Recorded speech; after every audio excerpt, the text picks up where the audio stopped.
The Proverbs of Solomon.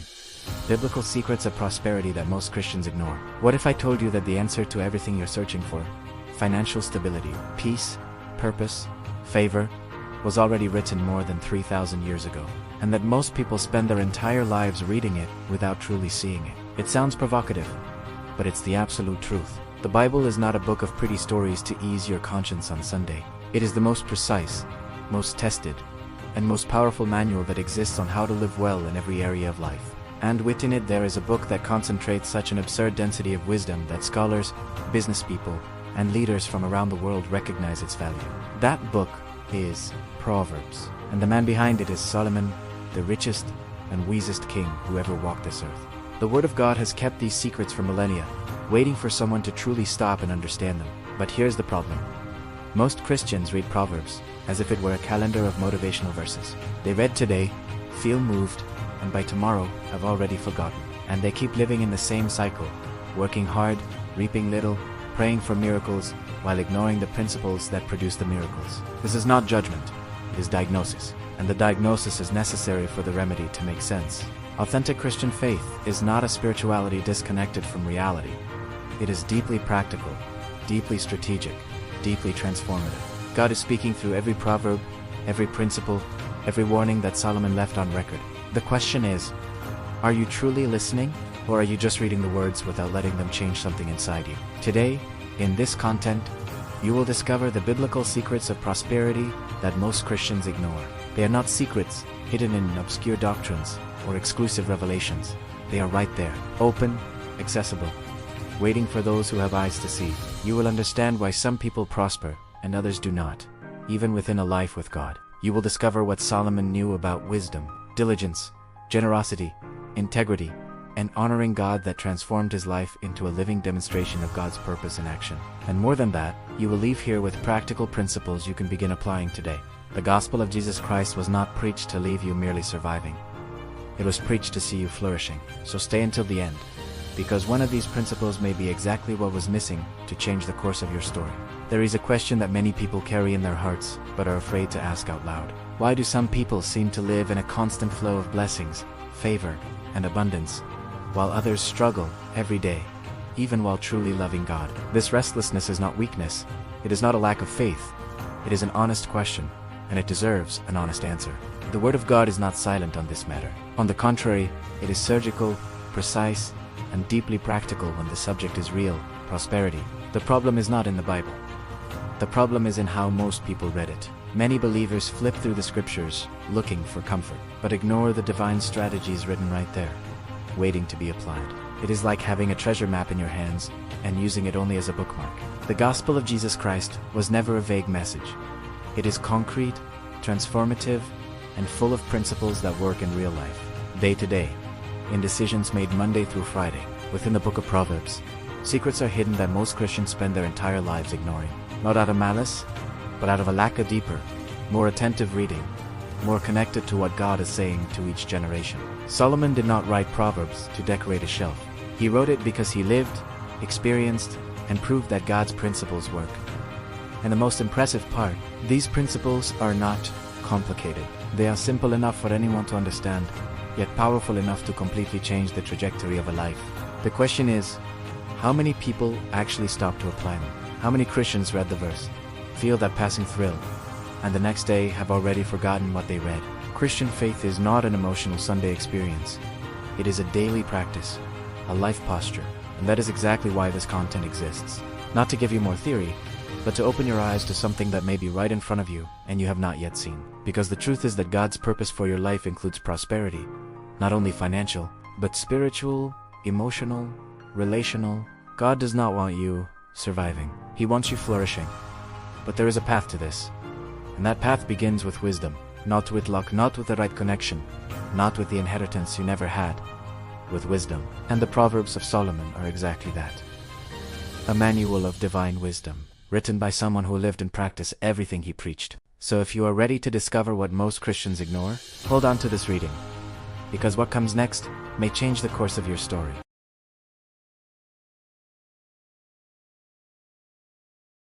Think for a moment about a scene that changed the history of humanity. A young king, newly crowned, with the world at his feet, receives from God an offer that very few human beings have ever received. He can ask for whatever he wants.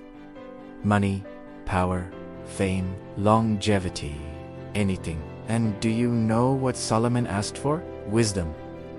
Only wisdom. He wanted to understand, to discern, to make good decisions, to govern with justice. And God's response was so generous that it is still impressive today.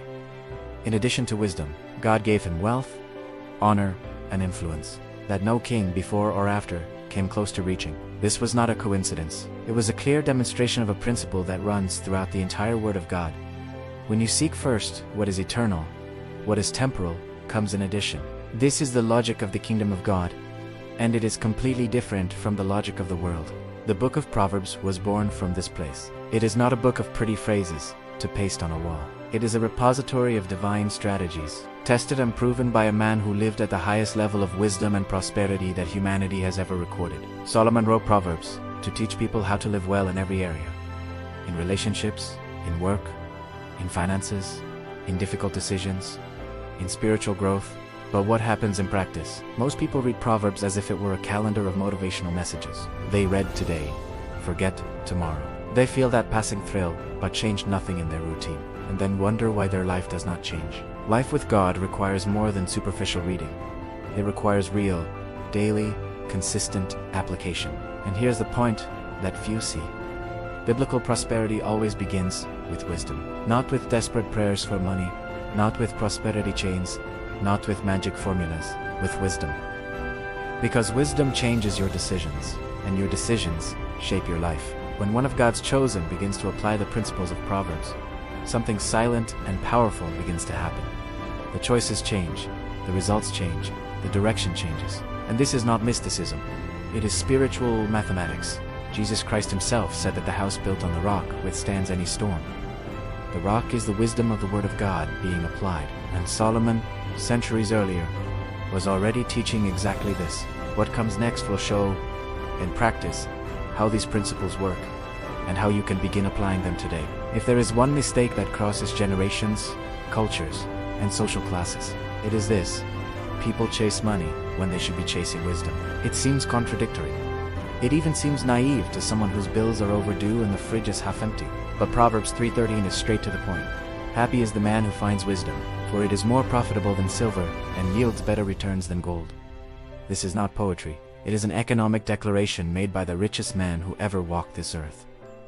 Solomon knew exactly what he was saying. He saw, in practice, that money without wisdom disappears. It disappears quickly, silently, in ways the person does not even notice. How many stories have you heard of people who earned a great deal and lost everything? Not for lack of money, but for lack of wisdom to manage what they had. The Word of God is clear. Wisdom produces what money alone can never achieve.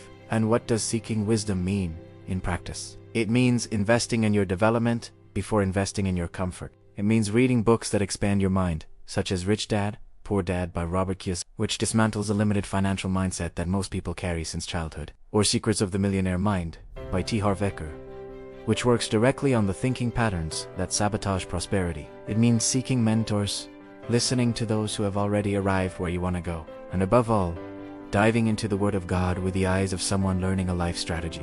Spiritual growth and intellectual growth are not opposites. They walk together. A wise Christian is one who studies, questions, applies, and tests, because faith without action is dead letter, and wisdom without practice is just pretty theory. Many people pray asking for financial blessing, and there is nothing wrong with that. But Proverbs invites us to go a step further, to ask first for discernment, understanding, clarity in decisions. Because when wisdom guides your choices, prosperity becomes a natural consequence, not an isolated miracle, but a lifestyle. The divine calling over your life includes you living with intelligence, with strategy, with purpose. God is speaking through every principle in Proverbs, saying that He wants to see you truly prosperous, not only in your wallet, but in your mind, your relationships, your decisions. And it all begins when you stop chasing the result and start cultivating the root. The root is wisdom. The result comes after. And when it comes to stay. The next principle will show exactly what feeds that root day by day.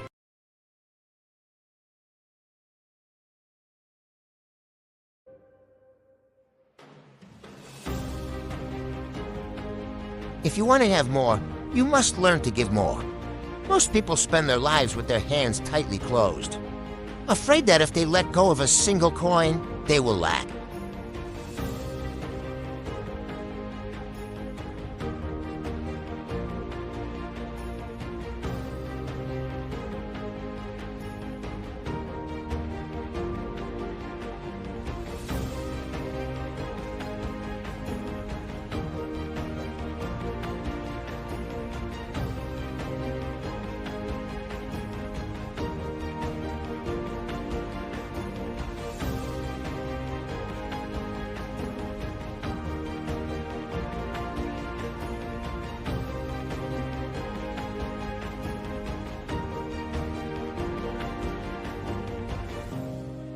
The secrets of Solomon reveal that God does not look for a reservoir to fill. He looks for a conduit he can trust when you open your hands to bless others, to invest in purpose, and to honor God. You break the spirit of scarcity. You move from a life of survival to a life of flourishing, because the hand that opens to give is the only hand that is truly open to receive the abundance that God has prepared for you. So ask yourself today, are you holding on to what you have? Or are you ready to become a channel of blessing?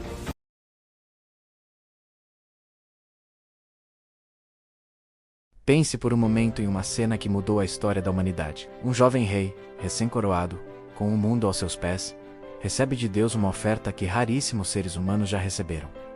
Ele pode pedir o que quiser: dinheiro, poder, fama, longevidade, qualquer coisa. E você sabe o que Salomão pediu? Sabedoria. Apenas sabedoria. Ele queria entender, discernir, tomar boas decisões, governar com justiça, e a resposta de Deus foi tão generosa que impressiona até hoje. Além da sabedoria, Deus lhe deu riqueza, honra e influência. Isso não foi coincidência, foi uma demonstração clara de um princípio que percorre toda a palavra de Deus. Quando você busca, primeiro, o que é eterno, o que é temporal, vem por acréscimo. Essa é a lógica do reino de Deus. E ela é completamente diferente da lógica do mundo. O livro de Provérbios nasceu desse lugar. Ele não é um livro de frases bonitas para colar na parede. É um repositório de estratégias divinas, testadas e comprovadas por um homem que viveu no nível mais alto de sabedoria e prosperidade. Salomão escreveu Provérbios para ensinar as pessoas a viverem bem em todas as áreas, menos nos relacionamentos, no trabalho, nas finanças, nas decisões difíceis, no crescimento espiritual. Mas o que acontece na prática? A maioria das pessoas lê Provérbios como se fosse um calendário de mensagens motivacionais. Leem hoje, esquecem amanhã, sentem aquele arrepio passageiro, mas não mudam nada na sua rotina. E depois, se perguntam por que a vida não muda. A vida com Deus exige mais do que leitura superficial. Exige aplicação real, diária e consistente. E aqui está o ponto que poucos enxergam.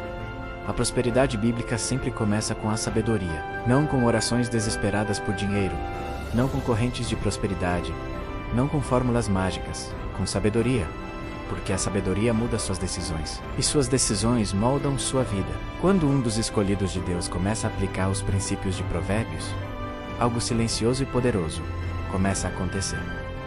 As escolhas mudam, os resultados mudam, a direção muda. E isso não é misticismo. É matemática espiritual. O próprio Jesus Cristo disse que a casa construída sobre a rocha resiste a qualquer tempestade. A rocha é a sabedoria da palavra de Deus sendo aplicada. E Salomão, séculos antes, já ensinava exatamente isso. O que vem a seguir vai mostrar, na prática, como esses princípios funcionam menos e como você pode começar a aplicá-los hoje. Se existe um erro que atravessa gerações, culturas e classes sociais, é este. As pessoas correm atrás do dinheiro quando deveriam correr atrás da sabedoria. Parece contraditório. Parece até ingênuo para quem está com as contas vencidas e a geladeira pela metade. Mas Provérbios 3:13 é direto ao ponto. Feliz o homem que acha sabedoria, porque ela é mais lucrativa que a prata e rende melhores lucros que o ouro. Isso não é poesia. É uma declaração econômica feita pelo homem mais rico que já passou por esta terra. Salomão sabia exatamente o que estava dizendo. Ele viu, na prática, que o dinheiro sem sabedoria desaparece. Desaparece rápido, silencioso, de formas que a pessoa nem percebe. Quantas histórias você já ouviu de pessoas que ganharam muito e perderam tudo? Não por falta de dinheiro, mas por falta de sabedoria. A palavra de Deus é clara. A sabedoria produz o que o dinheiro sozinho jamais consegue alcançar. E o que significa buscar sabedoria? Na prática, significa investir no seu desenvolvimento antes de investir no seu conforto. Significa ler livros que expandem sua mente menos, como Pai Rico, Pai Pobre de Robert Kiyosaki, ou Os Segredos da Mente Milionária. Significa buscar mentores, ouvir quem já chegou onde você quer chegar, e acima de tudo mergulhar na palavra de Deus. Crescimento espiritual e crescimento intelectual não são opostos, eles caminham juntos. Um cristão sábio é aquele que estuda, questiona, aplica e testa, porque fé sem ação é letra morta, e sabedoria sem prática é apenas teoria bonita. Muitas pessoas oram pedindo bênção financeira, e não há nada de errado nisso, mas Provérbios nos convida a dar um passo além, a pedir primeiro discernimento, entendimento, clareza nas decisões, porque quando a sabedoria guia suas escolhas, a prosperidade se torna uma consequência natural, não um milagre isolado, mas um estilo de vida. O chamado divino sobre a sua vida inclui você viver com inteligência, com estratégia, com propósito. Deus está falando através de cada princípio em Provérbios, dizendo que Ele quer te ver verdadeiramente próspero, não apenas na carteira, mas na sua mente, nos seus relacionamentos, nas suas decisões. E tudo começa quando você para de perseguir o resultado e começa a cultivar a raiz. A raiz é a sabedoria. O resultado vem depois. E quando vem, vem para ficar. O próximo princípio vai mostrar exatamente o que alimenta essa raiz dia após dia. Existe uma ilusão muito perigosa que circula em certos ambientes cristãos. E ela soa mais ou menos assim: ore, jejue e espere que Deus vai prover. E veja bem, a oração e o jejum são poderosos. Menos ninguém está questionando isso. Mas Provérbios 10:4 chega com uma verdade que muita gente prefere ignorar. As mãos preguiçosas empobrecem o homem, mas as mãos diligentes trazem riqueza. Deus não abençoa a omissão. Ele abençoa o esforço. Ele abençoa a mão que se levanta cedo, que persiste quando está cansada, que continua mesmo quando os resultados demoram a aparecer. A batalha espiritual mais silenciosa que existe não é contra demônios visíveis. É contra a preguiça, a procrastinação e a mentalidade de quem espera. E Salomão, que tinha todos os motivos do mundo para ser acomodado, foi um dos homens mais produtivos e disciplinados da história. Diligência não é apenas trabalhar muito, é trabalhar com constância, com inteligência, com foco no que realmente importa. É acordar todos os dias com uma intenção. É transformar pequenas ações diárias em resultados extraordinários com o tempo. Pense da seguinte forma: uma pessoa que lê 20 páginas por dia terá lido mais de 20 livros em um ano. Uma pessoa que poupa R$10 por dia terá R$3.650 guardados em um ano. Parece pouco? É exatamente assim que a prosperidade bíblica funciona. Não em explosões repentinas, mas em acúmulos fiéis. O propósito de Deus para a sua vida não se revela em um único momento dramático. Ele se constrói na fidelidade do cotidiano, na disciplina de quem decide ser responsável. O próprio Jesus Cristo ensinou isso na parábola dos talentos. Quem foi fiel no pouco, recebeu mais. E aqui está o detalhe que muda tudo. Deus abençoa o processo, não apenas o resultado. Muita gente quer o destino sem querer a jornada. Quer a colheita sem plantar. Quer o diploma sem estudar. Mas a vida com Deus é uma vida de mordomia responsável, de cuidar bem daquilo que foi confiado a você, seja tempo, talento ou dinheiro. Um passo prático para começar hoje. Identifique uma área da sua vida onde você sabe que tem sido negligente. Pode ser nas finanças, nos estudos, na saúde, no ministério, e defina uma ação pequena e constante que você vai tomar todos os dias. Apenas uma, porque a diligência não começa com gestos grandiosos. Ela começa com pequenas decisões repetidas. E quando o escolhido de Deus entende isso, ele para de esperar pelo milagre extraordinário e começa a construir o milagre ordinário, tijolo por tijolo, dia após dia. O que vem a seguir vai revelar um princípio que parece loucura para a mente humana, mas que multiplica tudo o que a diligência constrói. Se existe um princípio do reino que vai contra tudo o que o mundo ensina, é este aqui. O mundo diz: segure o que você tem, porque o que é seu, e ninguém vai te dar nada de graça. Mas Provérbios 11:25 diz algo completamente diferente. O generoso prosperará. Quem dá alívio aos outros, alívio receberá. Isso não é romantismo espiritual. É uma lei do reino tão real e precisa quanto a lei da gravidade. Quando você semeia generosidade, você colhe generosidade. Não necessariamente da mesma pessoa, não necessariamente do jeito que você esperava, mas o retorno vem. Sempre vem. E o interessante é que Salomão, o homem mais rico da história, falava sobre generosidade com uma convicção de quem testou o princípio e viu funcionar. A mensagem de Deus aqui é poderosa. A prosperidade não se acumula retendo, ela se multiplica, entregando, mas a generosidade vai muito além do dízimo e da oferta menos, embora estes sejam importantes dentro da fé cristã. A generosidade é uma postura de vida, é o tempo que você doa para ouvir alguém que está sofrendo. É o conhecimento que você compartilha sem medo, é o incentivo que você oferece quando alguém está prestes a desistir. É a indicação que você faz sem esperar nada em troca. Cada gesto generoso planta uma semente em solo espiritual. E Deus está falando através de provérbios que esse solo produz frutos menos abundantes, duradouros, reais. Um exemplo prático. Comece esta semana identificando 3 pessoas ao seu redor que você pode abençoar de alguma forma. Pode ser um elogio sincero, uma ajuda prática ou uma mensagem de encorajamento. Pequeno, sim. Mas é assim que o ciclo começa. O que bloqueia a generosidade na maioria das pessoas é o medo da escassez, menos o medo de dar e ficar sem nada. Mas esse medo é exatamente o contrário do que o Evangelho de Jesus Cristo ensina. A viúva que deu suas 2 últimas moedas não ficou mais pobre. Ela entrou para a história como um exemplo de fé e generosidade que o próprio Jesus Cristo destacou. O crescimento espiritual de uma pessoa pode ser medido, entre outras coisas, pela sua capacidade de dar sem calcular o retorno. Porque quem dá com o coração alinhado ao propósito de Deus não está perdendo, está investindo no sistema econômico mais sólido que existe, que é o sistema do reino. E nesse sistema, os juros são pagos pelo próprio Deus. A generosidade não empobrece o escolhido de Deus. Ela o posiciona em um nível de favor e abertura espiritual, que a ganância jamais conseguirá alcançar. E por falar em posicionamento, o próximo princípio vai mostrar o que mantém tudo isso de pé quando as tempestades chegam.